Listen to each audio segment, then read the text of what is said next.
everyone. This is John Daly. I'm here with another episode of the Daly Express. Today, I have with me a best-selling, award-winning novelist. He's from the Bronx, and he writes thrillers, crime fiction, and westerns.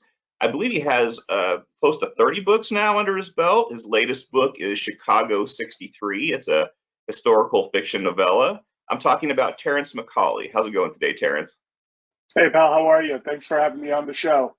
Oh, absolutely. Well, thanks for joining me. It's great to have you on. The two of us met online not that long ago, and you were gracious enough to have me on your podcast called Spies, Lies, and Private Eyes. I recommend everyone check it out. I had a great time. We had a fun discussion talking about fiction writing, old TV detective shows, and other things. And I wanted to Oh, have yeah. you on my podcast so we could talk about your books. So Okay, let's great. get Thank right. you. Absolutely, absolutely. So let's get right to your newest one, Chicago 63. What is it about, and what inspired you to write it? Sure. I have always been interested in, I would say, fringe theories, if you will, not necessarily the theories themselves, but the interest in them.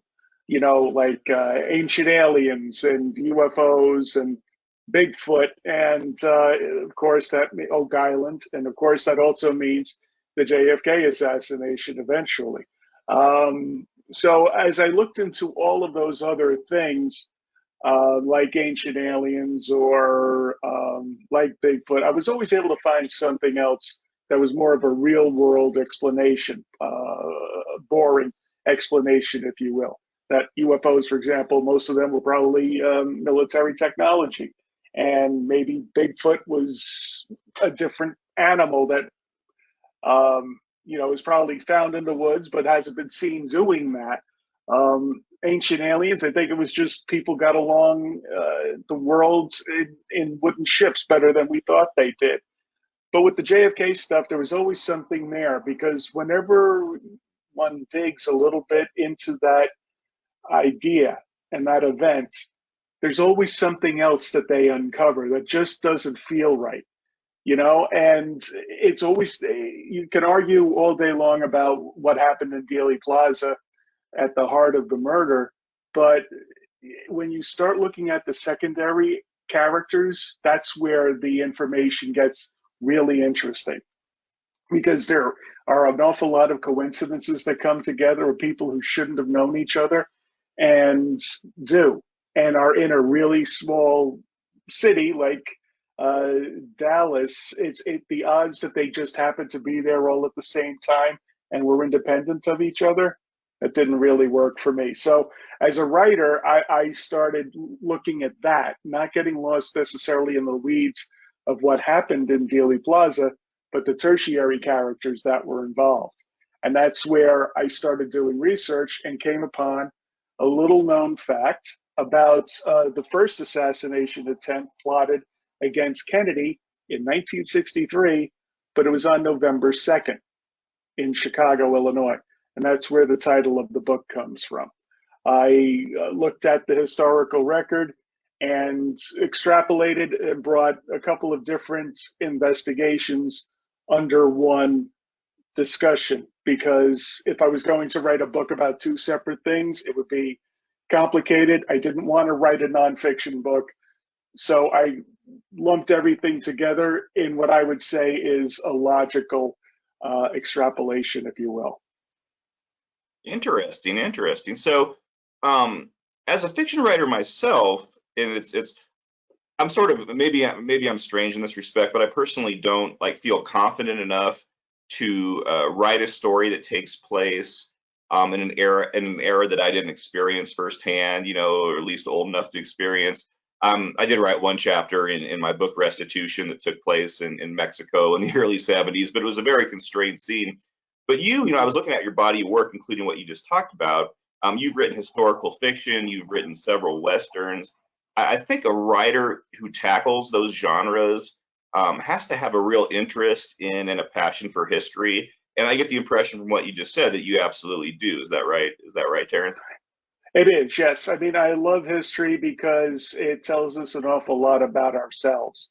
You look back and through time, whether you do what I've done, which is write about 1880s America, or 1920s New York City or 1963 or even of today, people don't change. Their basic struggles are still the same. They want to be fed, they want to have comfort, they want to have health, and they want to have security. And that's what it transcends time, whether you're talking about people living in caves or castles or in Chicago in 1963. So the motivations of people are always there. And while the styles change, the tech changes, society changes, that core principle is constant throughout. And I like to be able to tell stories that relate that. And then there's also the human element in history too. When we were kids in school, I know with me, it always felt like those events were remote. You know, that stuff that happened back then doesn't matter now. They didn't have telephones. They didn't have computers. You know, what could they possibly have to teach us today? But there's quite a bit there. With Chicago 63, you've got the old ideas of revenge and people's different forms of ideas of justice. And so I took that and took the people who were trying to assassinate the president and said it and tried to show their point of view of what they were looking to do. So they're not just the characteristic black hat. You know, they are the bad guys, but if you just paint them as flat evil people, you're not really going to understand what they're doing, and then the story becomes kind of predictable and bland. So I don't justify what they do, but I definitely show their reasons, as warped as their logic was. And then I was able to, through my research, uncover the real hero named Abraham Bolden. In the book, I call him Abraham Golden. But he was a hero for a lot of reasons. And one of the reasons is because he was the first African American Secret Service agent ever assigned to protection detail. And he protected Kennedy at Kennedy's request months before all of this happened in Chicago 63. And he was the person who in real life tried to bring news of this plot to the Warren Commission. And unfortunately, he suffered great personal and career loss because of it. So I chose to make him the hero in my book because I think he really was a hero several times over in real life. And that's the kind of thing that an appreciation for history can make a writer do when they're doing research or they get interested in the project. Oh yeah, I mean, it sounds like a very fascinating premise. I think it sounds really interesting. I'm curious. So I've talked to so far in my relatively young, fiction career. I've only written thriller novels. You've written, Mhm. thrillers, crime fiction, westerns, historical fiction. What do you think is what would or do you have a favorite genre? And if so, which one is it? I like doing the general historic pieces because I love digging in and uncovering things I didn't realize were important. Like, for example, when I was writing the westerns, I figured, okay, well, it's just like Elmore Leonard said, it's still a standard story. It's just set in a specific place and time, and every story really is like that. But I did not realize the complexity of westerns until I started writing one, and I'm talking about parts of a saddle, parts of a horse, parts of a rein, a wagon parts, stagecoach parts, gun, and God knows guns. I mean, if you have the wrong gun in your western, or you miss, if you call the part of a wagon the wrong thing, you're going to hear about it, and rightfully so. But it's that attention to detail that I find is really interesting for me when I'm doing my research. So I do love writing the historical stuff because I could take modern sensibility and translate it to something that happened in the past and not be wrong. When I find that common thread that stretches from 1880 all the way up to 2024, that's like discovering a vein of gold for me, and that's what makes it really fun. Now you are as I mentioned at the top, you are a New Yorker. I think lifelong. Is that correct? I am a lifelong New Yorker. I did grow up in the Bronx, and I was there until for most of my life. And then after COVID happened, we moved up to my weekend house in Dutchess County, which is like Oh, 2 hours north of Manhattan. And so I guess I'm curious then, what got you interested in the Old West? You know, you've written these Westerns. I grew up in Colorado. My dad was a very big Louis L'Amour reader. He was, you know, very much into the Western culture, so I sort of grew up with that. What drew you to writing in that genre? Well, I always loved them because when I was growing up in the Bronx, they didn't have cable in my part of the Bronx back then. So we were tied to channels 2, 4, 7, 9, 11, and 13. That was pretty much it. And 13 was the PBS station for New York, WNET. And they used to air every Saturday night old movies and a lot of westerns at certain parts of the year. They would go through things like they would do classic horror in October, then thrillers and mysteries, and then westerns. And my dad always was a fan of westerns, and so when they were on, we would watch them. Channel 9 during Saturday afternoons is when they used to air a lot of them. So it was really interesting to be able to grow up with somebody who loved old movies that much and be exposed to classic film. I didn't realize it was art back then. It was just something to watch, but all of that seeped in. And I did enjoy the Westerns because growing up in an urban environment, it was completely foreign to me. So I loved a lot of the Westerns, not necessarily the big John Wayne Westerns. I'm talking about the Anthony Mann, Jimmy Stewart Westerns, which were a little bit more complicated and darker than some of the John Ford stuff. So that stuck with me. And then when I became a writer and I had my thrillers published, funny thing is, my agent asked me, "Well, what other stuff are you working on?" And I said, "Well, I wrote a Western because I love the genre and wanted to see if I could do it, but I don't think anybody's going to want it because no one's publishing Westerns anymore."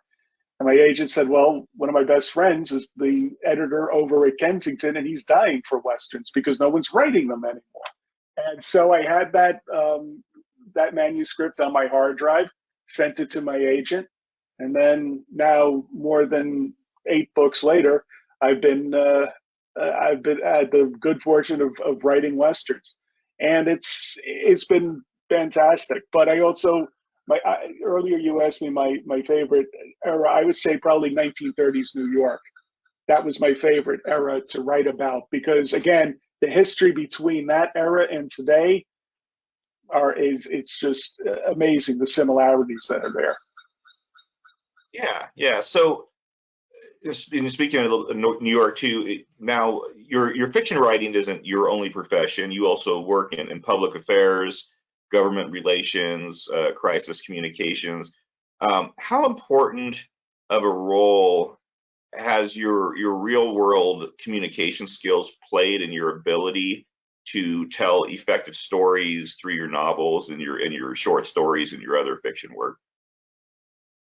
Sure. I mean, it's really important to see the narrative in anything that is happening to us, and that helps us make sense of what's going on.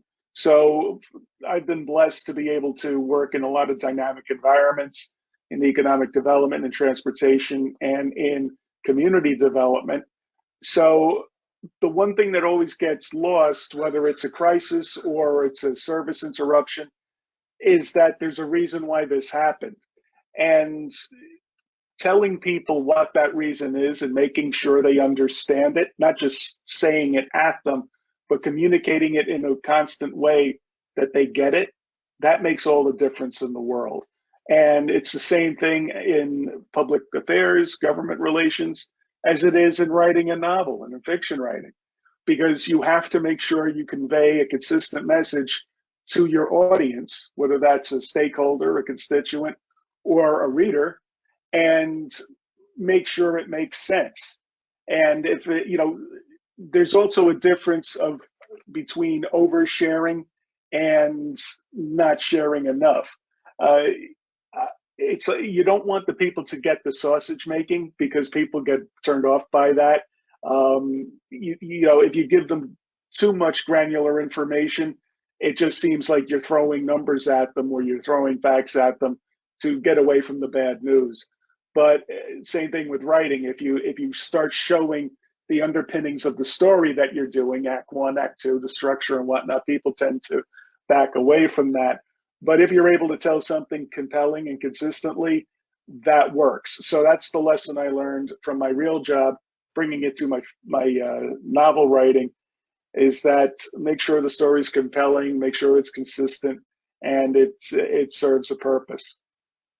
Yeah, I find that when I'm talking to authors, and I feel that sort of applies to me as well, but people who've been involved in professions that really would seem really to have nothing to do with the fiction writing actually have quite a bit to do with it. They just Mm-hmm. the experiences. So much of writing, I think, is about experiences and holding on to things and conveying that, even if it's in a completely different method, conveying that to readers. Absolutely, yeah, and I've seen that as well. There's a bunch of, and I don't think there's any profession out there that precludes someone naturally from being a writer. If you're more of an analytical person, there's something in writing for you in terms of being able to do good research and understand what you're supposed to do in conveying a story. If you're somebody, let's say, who's a mechanic or works with their hands, well, then you understand the parts of things and you can approach writing from a more technical aspect. And there are aspects to every story that are usually hidden under the cladding of storytelling. But if the story doesn't have that solid structure, it falls apart. And if you're a naturally artistic and creative person, well, then you can, you could be drawn to the written word through wanting to express your view of the world. So I can't think of a single profession or proclivity that precludes someone from writing. There's something there for everyone if they want to do it, but wanting to do it is the key. You have to want to put the work in. That's right. And it's for some people it starts out as a hobby and becomes something else. But yeah, Mhm. it's what's nice about it if someone does start it as a hobby, just toys with it at first, it's totally free. It's one of those hobbies Right. you can spend money on, so it works out well. It's not But like golf or bowling or something like that. that's right. That's right. Yeah, it's some of the stuff. I live in Colorado. Everybody assumes up there skiing on the slopes every winter, and I'm like, no, man, that's expensive. But plus, I'm getting kind of old at this point. It's. But yeah, no, it's writing is something that's you pick up and do at a moment's notice. And so yeah, it's a good interest, I think. But I think so who too. Terrence, are some of your I was gonna say who are some of your favorite writers? Well, I didn't grow up with my nose in a book like a lot of people who do this did. I used to find reading boring. I was more of a visual person who wanted television and movies, like comic books. I was a big comic book guy. For a long time, I wanted to be a comic book illustrator, but my talent kind of peaked, way before my love of that art died. And I still respect it, but it's just I wasn't getting any better at it. I peaked at like 15, and I just said, you know what, I'm not getting any better, and I'm not interested in getting better and putting in the work to do that. So I'm going to probably tell stories in another way, maybe in a more direct way. So that's when I started in late high school, early college. I started reading for fun. And I read James Clavell's Taipan. That was a really big book that landed on me huge for the fact that he could tell a compelling story that is like that thick, and it was one of those late 80s, 1970s 80s romps where it's a big thick book and people were reading those back then, like Lonesome Dove, another one. But with Clavel, he told a very detailed story in a very complex foreign world, but he did it so well. I said, wow, this is something I really want to try. Another one is Stephen Hunter.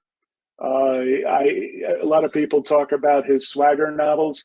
The one, and I had the good fortune to be able to tell him this on my podcast. The book that really knocked me on my backside was The Day Before Midnight. which I told him 30 years on after reading it, I still have a book hangover from the twist at the end of that. For me, it's the best thing he ever did, and he's done a lot of excellent books. But it's that kind of it's authors who are able to do that to tell a dynamic story, but in a compelling way that it felt like a movie. That's what made me want to look at this as something I wanted to do. Nelson DeMille is another one. The first book of his I ever read was Cathedral, and it was about a group of IRA terrorists in the 1980s who take over St. Patrick's Cathedral on St. Patrick's Day. And I mean, wow, it was like Die Hard in the church. It was awesome. It was. I still recommend it to people. It's a little dated now, but it does talk about a certain time in New York in the 80s and how that could have happened. And it was really those were the three that really impacted me. And then since then, it's been appreciating Stephen King's approach to the craft. I have read a lot of Raymond Chandler and Dashiell Hammett, of course, and Ross MacDonald. But I have to credit those first three with getting me on this path of writing and influencing me to want to give it a shot. You'd mentioned that the one that really stuck with you, the ending. I was thinking that the book that I remember getting really, and I still think about it quite a bit, The Road by Cormac McCarthy. The post. Oh yeah. Story. I had my son was pretty young at that time, so I was very, the stories about this father and his son. This father's sick. He's trying to get his son somewhere where he can survive because he's not really quite old enough to do that yet, to be protected.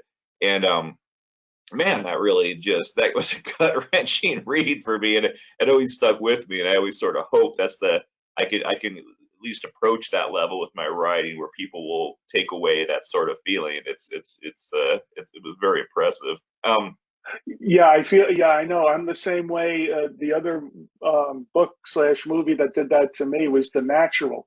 If you read Bernard Malamud's book, it's a different type of story than the one you see in The Natural, and the ending is different.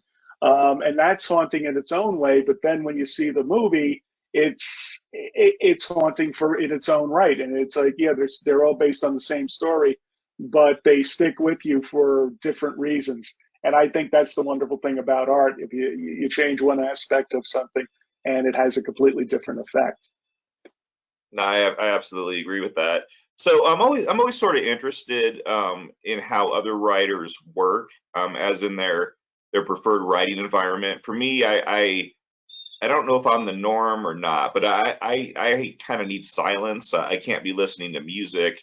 When I'm writing fiction, I even draw the shades in my office here to keep distraction free from the outside world. Someone goes jogging by and it catches my eye. But I think it helps creatively for me to do that. Conversely, I've talked to other authors who are totally at ease writing in a crowded coffee shop with their laptop, people all over the place. Maybe they draw inspiration from different people, characters, and that blows my mind because I can't relate to that. Now, Terrence, you've written many more books than I have, so I'm curious what your preferred writing, environment is. Yeah, for me, it has to be a stable environment, and that's why we're doing this interview here out on my porch. As you can see, there's slats behind me in a window, and that's because this is just a screened-in porch. It's not even weatherized, and I got my Goodfellas painting behind me. And for me, it has to be a stable environment. It's outdoors and it's not sealed, like I said. So I do get sounds from the outside world, people mowing lawns, cars, birds. My mother-in-law feeds ravens and crows, so it's always noisy around here. But I like that kind of noise I can do. My wife works with the radio on all the time, and she's just inside. But thank God the door and the walls are thick, so I don't have to hear that.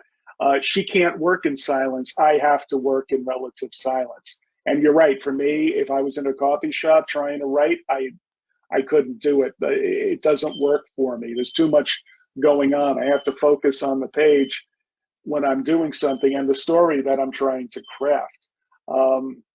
Upstairs I have, for example, a podcasting setup where I have a boom mic and I have lighting and everything else in this little alcove upstairs. But I know I'm going to be doing writing today. And for me, the act of moving just from one floor up down here and resetting everything up, it'll get me out of that groove of writing. So every day I have to come in, sit down at the desk, everything has to be a certain way, and then I'm able to flow into it. And once I start, I don't stop. I know there are people who stop, they go get snacks, they pontificate, they procrastinate.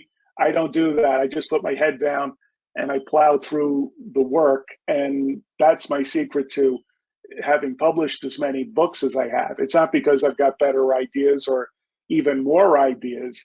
It's that I take a very workman like approach to it, where we could talk about it all day, but I still got a book due on January 15th, and I've got to, and I'm only 1,000 words in, so I better keep pushing this. And also these things help too. Since I'm out on the porch and it's outside, I smoke cigars. So this keeps my butt in the chair and my fingers on the keys, and it helps me say, you know what? It's 3:30. I'm kind of tired. Maybe there's a Yankee game on. I'm going to go inside. No, keeps my butt in the chair, keeps me working, and that's how plowing through this stuff is how it gets done. And you know that too, because you write novels, but you also write these pieces that have to be done pretty quickly. You have to have silence in order to be able to craft and meet your deadline. Oh yeah, absolutely. And I thought it was, you have cigars. I have Diet Dr. Pepper. Is my I drink way too much of it, but I think the extra caffeine kind of helps a little bit. I'm sure it's hurting me in the long run. Yeah, I hear you. So I'm assuming, Terrence, that you are working. You said you were working. Well, you just said actually that you're working on your next book as we speak. Possibly multiple books. Like I said, you put out a lot of of reading for people. Can you talk about your current project, or are you allowed to, or is it something you can share? Sure. Yeah. One is a ghostwriting project. I can't talk about that. And I know a lot of times people will look on my website and they'll say, well, there's not 30 books there. There's only 20 books or 19 books. And I said, yeah, I count the ghostwriting stuff that I do, but I can't talk about that. My name isn't on the cover, but they still count. They're still my stories. And I'm fortunate enough and blessed to be part of it. The book I've just finished writing, and I'm going to be writing the second one in early January, is Dallas 63. And if that sounds familiar, that's because it is the larger story that Chicago 63 was taken from. I wanted to write about the Kennedy assassination from a different way, and I decided to tell it from a cop's perspective, which you don't often see. I know, one of the books that was really influential to me, you talk about influential writers, James Ellroy. I mean, his stuff, if I read that while I'm writing, it'll creep into my work. His patterns, his rhythm, and I don't want that. I admire it. It's just I want my own spin on it. But he wrote The Cold 6000, American Tabloid, and Blood's a Rover about the assassination trilogies. I didn't want to, his books were a little bit more expansive, where they went to Cuba, they went all over the world. I wanted to write about the lead up to the assassination from a Dallas cop's perspective. I wanted it to, because ultimately this is a crime. And you strip away Camelot, you strip away all of the presidential banners from what happened, and some guy got shot in a car in the street in Dallas. And that's what I wanted to focus on. So I created a bunch of compelling characters that and the story starts in February of 1963, and it goes all the way up until the morning of the afternoon of the assassination. So that's called Twilight Town, and that's the one I just finished. It's got the three-person narrative. It goes back and forth between three different people. Two are fiction. One is an actual person. I did it that way because I like to blend real world characters into fiction characters, because I think if you stick too close to the historical script, it can get a little muddy, because that's what life is. Life is muddy. It doesn't go according to a regular script. But I fictionalized some stuff. But in that book, it was fascinating to dig into those tertiary characters I mentioned earlier and find out what happened, and discovered things that we didn't know 5 years ago. We didn't, about the assassination, or 6 years ago, and now we do because of new material coming out. There's still no smoking gun, but there's an awful lot of smoke. Let's put it that way. So when I was writing that book, I I had this awesome character named Abraham Golden in it, and I said, I want to be able to say more about this character, but there's nothing really that happens with him between November 2nd, 1963, and the Warren Commission in '64, which is beyond the scope of my book. So what am I going to do with this guy? And then I talked to a friend of mine, James Apt, who said, you know what, let's put it in a novella form, take that person out, and then give him his own story. And that's what we did. So that's how Chicago 63 came along. And so I wrote that book. That book is called Twilight Town. And then I have two other books in the trilogy that I plan on doing, and for Level Best books. And they'll be coming out 2025, 2026, and 2027. So that's what I'm working on now, besides my ghostwriting project. Wow, keeping very busy. Lots of things out there for readers to look forward to. You mentioned, and I think I know the answer to this, but some people listening to this may not. What is a novella? A lot of people hear it. I don't know if a lot of people know what it is. Yeah, it's like a stripped down book. I mean, what this is, and I'll show you, like, your normal book's going to be about 300 pages. This one is Chicago 63, and you can see how thin it is. Now, it's because this is about 96 pages. So the problem is that when you're publishing something like this, it costs publishing houses the same amount of money to push this out as it does a regular paperback. So that's why you don't see a lot of novellas out there from the big houses like Random House or HarperCollins or somebody like that. And the other thing, so if you can't charge that much less for a 100-page book, you're certainly not going to sell it.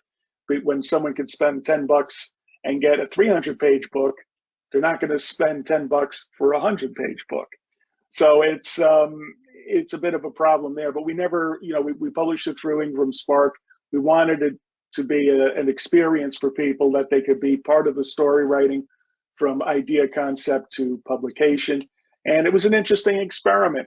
So it was, as long as one goes into creating a novel with the idea that you are not going to make money off it, it is not going to be your gateway to anything, but it will be a way of getting your story out there and starting to build an audience. But it's, some people have seen them as perhaps a backdoor to publishing. No, I would say stick with the short story, whatever those short story markets are asking for. Stick to the length, tell a story that way. And believe it or not, writing short stories is a great way to train your mind for the bigger marathon of writing a novel. Absolutely, absolutely. That's great advice. Well, this has been great, Terrence. Once again, I always enjoy talking to you. When I do, I pick up on other things that we have in common. Maybe that's why we get along so well, just and everything.